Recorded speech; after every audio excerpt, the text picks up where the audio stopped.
Hello, my name is Jacqueline Roberts, and this is my case study for Internet use violations, threats over the World Wide Web. So first of all, what do we know in this case? Ms. Tate has been hired as a new teacher to teach specialized science courses at Slattery Steno High School. Dr. Harvey Smith is the established, respected principal there. Students were experiencing high levels of stress in Ms. Tate's classes due to what they said was poor instruction and rigorous class workload. Numerous parents had called Dr. Smith, concerned about the stringent expectations as well as their students' low grade. Dr. Smith had given Ms. Tate suggestions and strategies to reduce student stress as well as to increase positive interactions with students. But Ms. Tate was unsuccessful in implementing these suggestions, and complaints continued from students and parents. So in Ms. Tate's second year of teaching, she received an unidentified email with a link to a Facebook page that included the comment, "Who wants Ms. Tate to disappear?" Excuse me. Ms. Tate then immediately called Dr. Smith to inform him of the threat.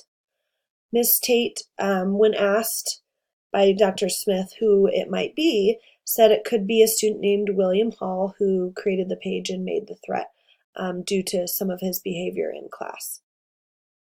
After Dr. Smith reviews the website, he thinks it is a prank and so plans to meet with Ms. Tate and William Hall, the student, in the next morning.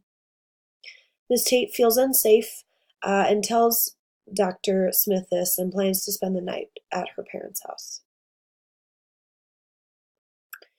So what do we need to know? Well, really three basic things: who actually created the web page, who wrote the threat, and who sent the email to Ms. Tate. While these three things could all be the same person, they could all be different as well, or a group of students.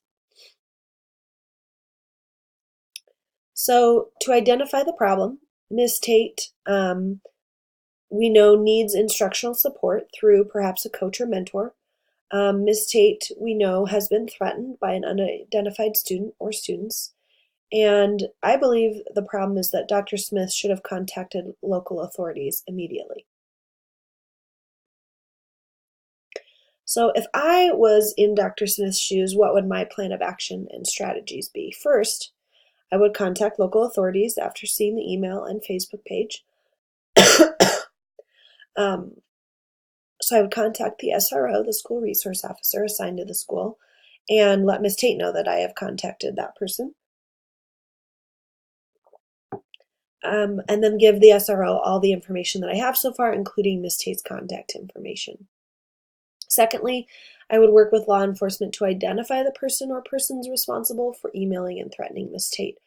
As Dr. Smith states, he would speak with the district technologist. I think that's a great idea.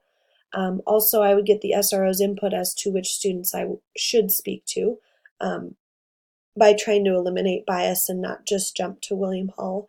First, I would make sure I go to the SRO and get his thoughts on it first. And then eventually apply appropriate consequences to students. Thirdly, I would get Ms. Tate instructional support after this matter has been resolved through a coach or mentor, perhaps. First, I would want to get Ms. Tate's input as to how she thinks she can best improve, and then give her options such as attending professional development, being assigned a mentor, completing a coaching cycle, observing other teachers, for example, and then set up a plan of action for improvement for Ms. Tate. So category 3, what is best for all students? To promote the academic success and personal well-being of every student, it is important to not jump to conclusions. Before speaking with student William Hall, try to have some concrete evidence that he did it. It is best to take personal bias out of this particular instance and have the SRO officer professionally investigate the matter. Excuse me. So as far as the resolution, once the SRO and I have determined the person or persons responsible and have applied the appropriate consequences, it will be important to do the following 3 things. We want to restore expected student behavior online, remind them of what expectations, guidelines are, even outside of the classroom, outside of the school day. Offer Miss Tate some mental health resources. I think this would be a traumatic event for her. And then lastly, get the academic support Miss Tate needs. I think one thing that Dr. Smith did that was good was to really offer her ways to connect with students and build a relationship. And I think that that's what she would mostly need.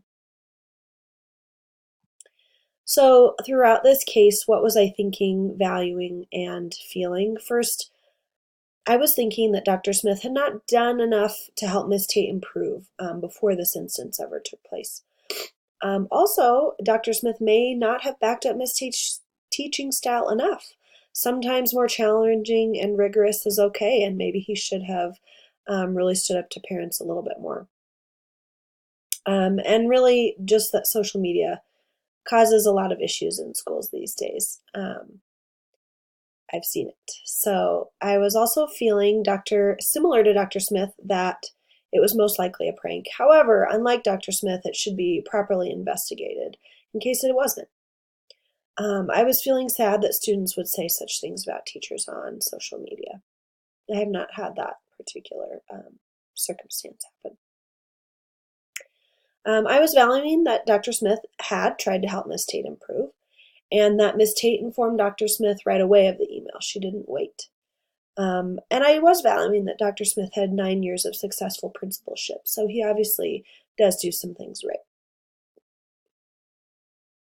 So what is left unresolved? Well, obviously first, who is behind the email, website, and threats? How will this instance affect Miss Tate's career at Slattery Steno High School and beyond? And will this require change in district policy as far as contacting, legal authorities and things like that? So I want to promote the success of every student by acting with integrity, by only discussing this matter with people who need to be involved. I want to act upon the matter immediately and valuing not only students but teachers as well. I want to promote the success of every student by acting with fairness, by not jumping to conclusions, eliminating bias, and applying appropriate consequences. And finally, I want to promote the success of every student by acting in an ethical manner, by calling on other professionals for assistance. I think that's really important.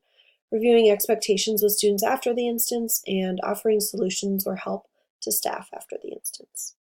Thanks a lot.